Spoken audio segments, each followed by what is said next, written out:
Welcome to Chair Chats, the podcast from Emory's Department of Medicine with DOM Chair Carlos Del Rio. During this edition of Chair Chats, join us as Department of Medicine Chair and graduate of the Emory Internal Medicine Residency Program, Dr. Carlos Del Rio chats with Dr. Reena Hemrajani, the J. Willis Hurst Internal Medicine Residency Program Director, about the Emory Residency Program then and now. Stay tuned for their conversation on this edition of Chair Chats. Welcome to the Emory Department of Medicine Chair Chat podcast with me, your chair, Carlos Del Rio. This week we have Dr. Reena Hemrajani, the Program Director of our Internal Medicine Residency. Welcome, Reena, to our first podcast. Thanks so much, Dr. Del Rio. Excited to be with you for this podcast. It's an awesome time of year. We're actually in the residency recruitment season, so it's a really fun time to be talking more about our program and to be talking with you. It's great. As you know, I did my residency here at Emory many years ago, of course. And of course, I'm assuming things have changed a little since then. Back when I was a resident, we had no days off. My internship rotations were essentially 6 months at Grady, mostly doing wards, as the ICU was open and was actually part of your ward rotation. And one of those 6 months was in the emergency room.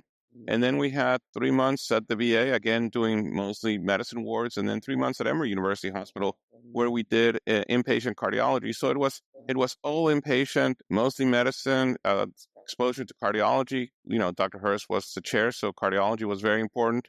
But we had no opportunity for subspecialty rotations in that first year. Our morning report at Grady with Ken Walker was legendary, and I would say also probably a bit scary. It occurred every day at 7 a.m., and all the overnight call teams were required to attend.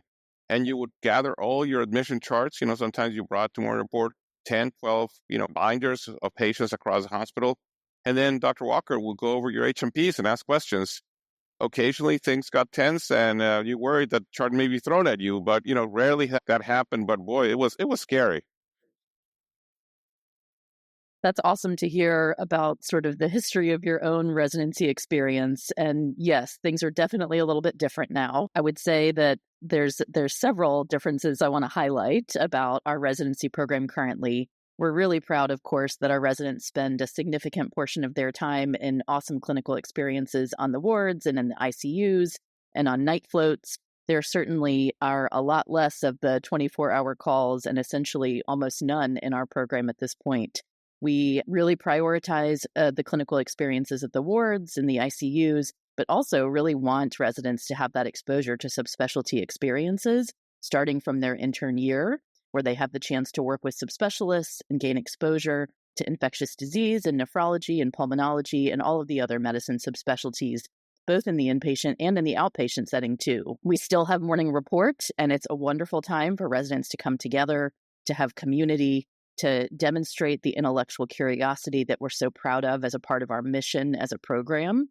But residents are not coming to morning report after 24-hour calls. They're coming when they're on days on the wards, and it's a chance to have a donut and some coffee and to really chat with friends about exciting cases. There's nothing being thrown at anyone, thankfully. We've gotten rid of that part. And there's definitely still a core value of service, still lots of intellectual curiosity, and definitely clinical rigor, but also a lot of fun. From going to morning report, what I see thrown all the time by the chief residents is pearls of knowledge. And that I think is really fantastic. And I've been impressed about how wonderful teachers our chief residents are and what great morning report is. So, and whenever I get a chance, I attend just because I learn a lot from sitting there as well. I tell people that I'm a PGY 41. I'm still, in my learning phase, and sitting in morning report is very enjoyable. There's also a lot more outpatient experience, right? I mean, I remember in my residency day, you have half day a week at clinic, once a week, and that was it. Continuity was hard. So you've gone to a very different system, X plus Y. Could you explain that? Yeah, no, that's a great point, Carlos, and a massive difference between the way it was then and the way it is now. We've really prioritized not only having outpatient experiences more as a part of internal medicine residency, but really allowing residents to focus on that ambulatory experience when that's the primary focus for them. So we've done that through an X plus Y model, and we do 4 weeks of an X or inpatient experiences, and then 1 week of a Y or ambulatory experiences. And those ambulatory experiences really allow residents to be in their continuity clinics, longitudinally caring for patients who become their own patients, and also in subspecialty clinics to really gain exposure to the ambulatory subspecialties in the best sort of venue for learning those subspecialties. So things like hematology, oncology, endocrinology, and rheumatology are really have a significant ambulatory experience, and we want our residents to gain benefit from being able to be in those spaces with those subspecialists. So it's been great to not be in the ICU or on the wards and have to go over to clinic and come back to your ward service and really be able to focus on the ambulatory experience when you're there. Yes, I remember that being very tense. You had sick patients, you had to go to clinic, you therefore did not prioritize your outpatient learning. And I think having that block of time is really important. Part of our residency, I always think that mentorship is a huge component of what we do. We just went through our subspecialty match. And could you tell us a little bit about, our residents, where do they end up? What do they do after they graduate? Yeah, Carlos. So I always love to talk about this. I am really proud of the fact that our residency program prepares residents to go on to do anything that they want to do. I think that's one of the real highlights of our program, that we are able to really help people become their best selves, whatever path they want to go on. So we have residents that go on to a breadth of subspecialty fellowships in a variety of places all over the country. We have residents that go on to primary care, particularly those from our primary care track, who have additional experiences with extra primary care clinics to help them really prepare to be ready for that career pathway. We have those that go on to hospital medicine and practice as academic hospitalists or community-based hospitalists in a variety of places, and residents who go on to really unique careers, whether those are EIS fellowships or public health. There's really endless possibilities of what our residents can do. Not only are they incredibly talented, but we really value mentorship and individualized experiences during residency to help them on whatever pathway they want to pursue. And always happy to talk about mentorship too. I think there's several ways in which residents can find mentors in our program. Some are really structural, that we have associate program directors who are paired with our residents longitudinally throughout their 3 years of training. Some are really organic, as our residents rotate through clinical experiences and work with our phenomenal faculty. They find faculty who really sync with them and then go on to really residency long and maybe even lifelong mentoring relationships. So really incredible ways in which our residents find mentorship and lots of ways to support them on their career development. Absolutely. So to wrap up the discussion, Reena, match day is around the corner. You're almost done interviewing. What are you excited about in the incoming class? Yeah, you're right, Carlos. We've interviewed some incredible people and really excited about who's going to be joining us in the near future. Really excited to meet our incoming intern class, and who knows, maybe we'll be interviewing our future chair. Absolutely.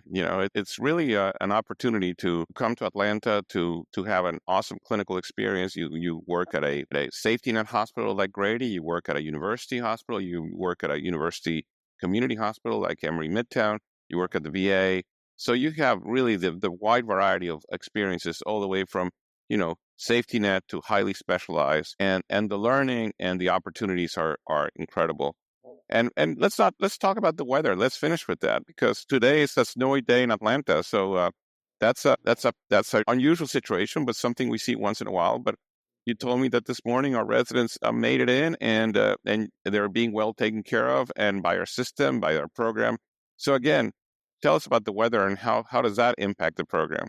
Yes, it is a unique day in Atlanta today. Only once every few years do we have a snowy day, and it allows us to really flex and to step up. And our residents have done exactly that today. In checking in with all of our sites, all of our residents made it in, and our chief residents are providing lots of hands-on planning and care in ensuring that our residents stay safe, but also that they're empowered to do what they do best, which is to care for our patients and to support each other. So very grateful, as always, for the incredible residents in our program.